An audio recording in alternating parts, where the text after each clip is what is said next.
우리 옆에 분들하고 이렇게 인사하고 말씀을 좀 시작했으면 좋겠습니다. 저는 이제 그만 보시고 옆에 분들 한번 보시면서 이렇게 인사했으면 좋겠습니다. 모든 것이 감사합니다. 한번 인사하시죠. 모든 것이 감사합니다. 모든 것이 감사합니다. 정말 그러신가요? 네, 감사합니다. 감사절기를 맞이했고 오늘 또 저는 여러분들에게 감사절기에 대한 말씀을 전해야 되는데 실상 어떤 분들의 마음속에는 뭔 감사거리가 있어야 감사를 하고 내 환경은 아직도 여전히 감사거리가 별로 없는 것 같은데 뭐 어떻게 하나님 앞에 뭐 하라니까 하겠지만 참 쉽지만은 않게 받아들이는 분들도 혹시 있을지 모르겠습니다. 그렇다면 오늘 제 얘기를 한번 또 오늘 말씀을 통해서 여러분들이 한번 잘 들어보시고 또 우리가 어떤 근원적이고 본질적이고 또 성경에서 말하는 무엇을 감사해야 될지에 대해서 한번 이 시간 제가 짧은 시간 여러분들에게 드리는 말씀에 집중해 주셨으면 좋겠습니다. 오늘 한 교회를 여러분들에게 소개하겠습니다. 오늘 본문 말씀이 데살로니가전서 5장 16절부터 18절인데 그 본문의 대상이 되는 교회는 데살로니가 교회입니다. 자, 그 교회를 향해서 사도 바울은 어떻게 복음의 말씀을 전하고 있냐면 오늘 본문의 말씀을 전하고 있습니다. 그런데 이 오늘 우리가 암송하고 액자로 만들고 이 말씀을 늘 암송했던 이 말씀이 어떤 배경을 통해서 나오는지에 대해서 여러분들이 한번 들어보시기 바랍니다. 일단 3절 말씀을 한번 띄워주시죠. 3장 말씀을 한번 띄워주시죠. 데살로니가전서 3장 4절 말씀. 자, 이 말씀을 먼저 한번 같이 읽어보겠습니다. 시작. 우리가 너희와 함께 있을 때에 장차 받을 환난을 너희에게 미리 말하였는데 과연 그렇게 된 것을 너희가 아느니라. 자, 말씀을 띄워놔 주세요. 잠깐 소개하겠습니다. 사도 바울이 2차 전도 여행 가운데 빌립보로 넘어갑니다. 그러니까 원래 터키 지역, 소아시아 지역에 있다가 원래 자신은 계획과 뜻으로 인해서 비두니아와 본도로 가려고 했는데, 그러니까 터키 북쪽으로 가려고 했는데 3번이나 환상을 통해서 건너와 도우라라는 주의 음성을 듣게 되고 그는 건너가게 됩니다. 건너가서 빌립보, 데살로니가, 베레아 이 지역이 우리가 알고 있는 마케도니아라는 지역입니다. 거기에서 이 전도가 잘 됐나요? 잘 안 됐나요? 성경에 보면 잘 안 됐어요. 죄송해요. 네.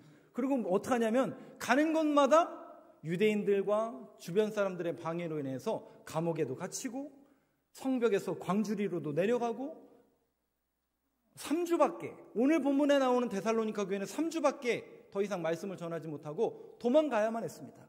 베레아로 도망갔는데 거기도 쫓아오고 세상에 아덴까지 도망갈 수밖에 없는, 아덴은 아예 지역이 달라요. 마케도냐와 아가야 지역으로 지역이 다른 정도로 도망가야만 했던 사도 바울. 자, 그렇게 도망가서 그는 결국 생업을 위하여, 왜? 먹고 사는 게 떨어졌기 때문에 선교비도 다 떨어지고, 그래서 결국 고린도로 가게 되고 고린도에서 누구를 만나게 되냐면 브리스길라와 아굴라를 만나게 됩니다. 거기다가 약 2달 정도 시간이 지났을 때에 두고 온, 아까 마케도냐, 빌립보, 데살로니가, 베레아 지역에 두고 온 제자 디모데와 실라가 2달 만에 돌아옵니다. 2달 만에 돌아온 그들의 소식은 어떤 소식을 전해주냐면 놀랍게도 마케도냐에 있는 교회들이 서간다는 얘기를 했을까요? 안 쓴다는 얘기를 했을까요?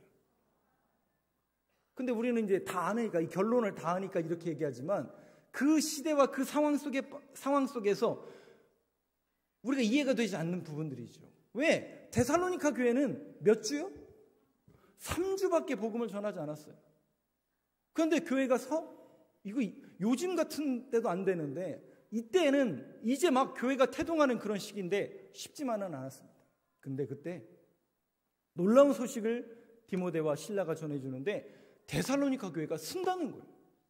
너무나 감격하고 사도 바울은 그제서야 아하, 내가 여기까지 다 밀려온 것이 고난이고 역경이고 힘든 삶이었는데 하나님이 안 밀어주시고 하나님이 역사하신지 안 하는 줄 알았는데 다 하나님은 역사하시고 지금까지 함께 하셨구나라는 것을 고백하지 아니할 수 없죠. 그래서 붓을 든 성경이 바로 데살로니가 전서입니다. 너희들이 믿음의 역사, 사랑의 수고, 소망의 인내가 여기까지 소문으로 들리니 정말 데살로니가 교회 성도들은 대단하구나. 너희들의 믿음의 역사는 정말 대단하구나. 그런데 그 믿음의 역사가 대단하다라고 칭찬받는 그 대목 속에 사도 바울이 거기에서 3주 동안 있을 때 어떤 말을 전했느냐면 이걸 전한 거예요. 한번 다시 보시죠. 아까 읽었는데 그 3주 동안 전한 복음이 뭐냐면 아주 심플해요.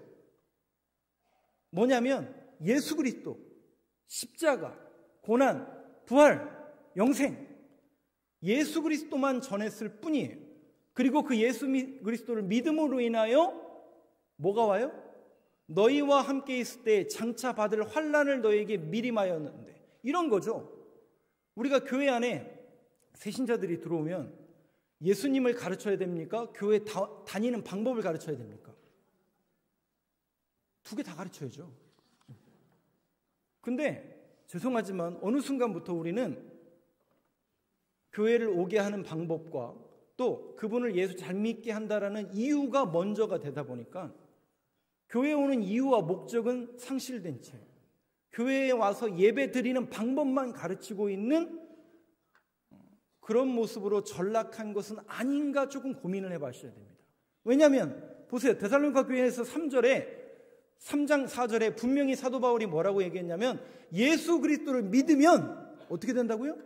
무병장수하고 안 아프고 회복되고 고침받고 부자 되는 게 아니라, 세상에, 예수 믿으면 고난과 환난이 온다는 얘기를 했다는 거예요.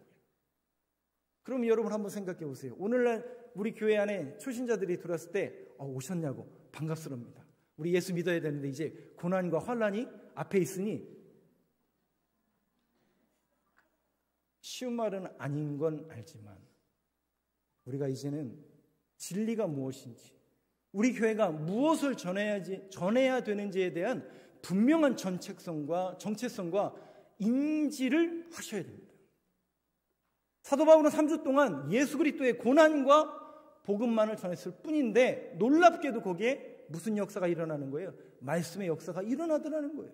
그래서 사도 바울의 감사가 어떤 감사가 이루어지는지를 한번 보시죠. 9절 말씀을 한번 보여주시죠.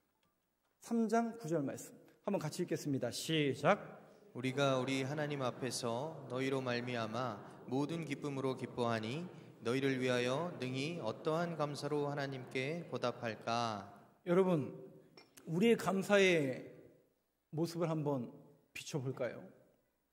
혹 어떤 분들에게는 무엇이 주어져서, 혹 어떤 분들에게는 우리 자녀가 잘 돼서, 그것도 감사거리고 분명 하나님 앞에 영광 올려드리는 거 맞습니다. 그렇지만 이거는 교회 다니지 않아도 그 사람들도 다 감사합니다. 이건 우리뿐만 아니라 그들도 다 감사하는 거예요. 그렇다면 우리 신앙인들의 감사는 어느 정도로 성장해야 되고 성숙해야 되냐면 다르지 않나요, 여러분? 성경을 보세요. 3장 9절에 사도 바울의 감사는 하나님의 교회가 세워짐에 감사하고 있어요. 근데 자기도 지금 고난받고 있거든요. 데살로니가 교회도 고난받고 있습니다. 그럼에도 불구하고 우리가 모든 기쁨으로 기뻐하니, 그러니까 우리가 진정으로 기뻐해야 될 기쁨, 그리고 우리가 진정으로 감사해야 될 그 감사의 근원과 본질이 이제는 바뀌셔야 된다고요. 뭔가 있고 없고에 널뛰는 그런 감사가 아니라, 그것도 감사는 감사지만 이제 조금 더 성숙하고, 그러니까 오늘 여기 젊은 우리 믿음의 다음 세대들이 여기 다 들어왔는데 정확하게 알으셔야 된다고요. 우리가 예수 그리스도를 믿는다라는 것은 실질적으로, 죄송하지만 가치관이 바뀌는 거예요. 근데 세상은 어때요? 제가 말씀드린 것처럼 세 가지: 높아져라, 거짓말, 참소. 세상에서 성공은 뭡니까? 세상의 가치관은 뭡니까? 높아져라, 다 가져라, 무슨 수단과 방법을 써서라도 너는 높은 자리에 올라라. 이게 세상에서 말하는 성공이고 세상적인 가치관 아닙니까? 그런데 주님은 뭐라고 말씀하시냐면, 아니야, 낮아져라, 문턱을 낮춰라, 네가 베풀어라, 사랑하라. 전혀 다른 얘기를 한단 말이죠. 그러니 세상과 우리가 부딪힐까요, 안 부딪힐까요? 부딪힐 수밖에 없죠. 데살로니가 교인들에게 이걸 전한 거예요. 그렇다면 오늘 우리가 다시 한번 마음속에 우리가 예수를 믿는 사람으로서 신앙인으로서 오늘 예배를 드리러 나온 저와 여러분들의 정체성과 마음 깊은 곳에 인식과 자각이, 신앙인으로서 인식과 자각이 뭐가 되어야 되냐면, 예수를 믿는다는 것, 그런데 그 예수를 믿는다는 것 때문에 가치관이 바뀌고 세상적인 원리가 바뀔 수는 있지만 그것이 진리고 그것이 주님께서 원하시는 길이라면 가야 된다는 얘기예요? 가지 말라는 얘기예요? 반드시 그 길을 가야 된다는 것이죠. 그런데 그것이 쉽지가 않다라는 것을 미리 사도 바울은 이야기하고 있고, 오늘 여러분들이 이 말씀을 대하면서 그 부분에 대한 정확한 인지와 자각이 이루어져야 된다는 것이죠. 그러나 분명한 것은 뭐냐면 그곳에 하나님의 역사가 일어난다는 얘기가 안 일어난다는 얘기예요. 반드시 일어난다는 겁니다. 지금은 우리가 고난의 길, 지금은 바꿈고, 지금은 역경 속에, 지금은 고난 가운데 있을지 모르지만 반드시 그 일이 일어난다는 겁니다. 그래서 사도 바울이 그 데살로니가 교인들에게 5장 맨 마지막 장 마지막에 이렇게 이야기하는 겁니다. 5장 18절 한번 보여주시죠. 그 전설을 마감하면서 이 내용을 이야기하는 겁니다. 같이 한번 읽겠습니다. 시작. 범사에 감사하라. 이것이 그리스도 예수 안에서 너희를 향하신 하나님의 뜻이니라. 누구의 뜻이라고요? 하나님. 이 뜻이라는 단어 영어로 보면 will이라고 번역합니다. 이거는 의지라는 뜻이에요. 단순히 뜻과 계획이라는 뜻이 아니라 하나님께서 그렇게 만드신다라는 하나님의 의지라고요. 그러면 반드시 범사에 감사하게 만든다는 얘기예요? 그렇게 될 수도 있다는 얘기예요. 이건 여러분 반드시 된다라는 하나님의 명령입니다.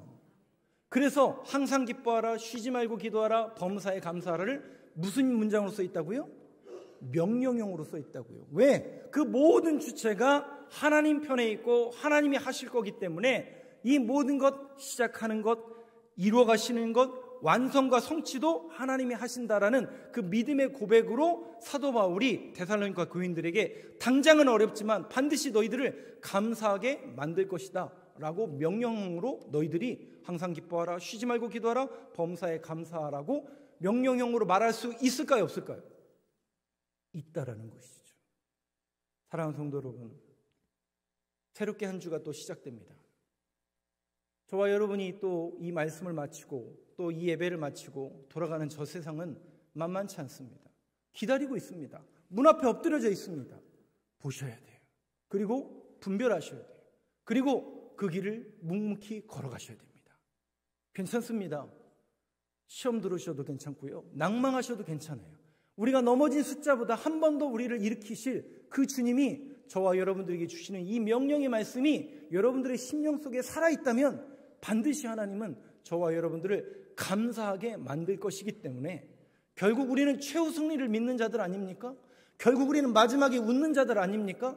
당장은 고난이고 역경이고 어렵지만 내 환경 변하는 건 아무도 없고 감사할 거 별로 없지만 주님은 감사하라라는 이 명령을 통해서 그렇게 만들 것이다라는 하나님의 의지가 이 안에 담겨져 있으니 이 말씀을 저와 여러분이 이 한 주간도 마음에 새기고 그 말씀 붙들고 당당하게 또 우아하게 신앙인의 그 걸음을 뚜벅뚜벅 걸어갈 수 있는 저와 여러분들의 이 한 주의 삶이 되길 간절히 소망합니다.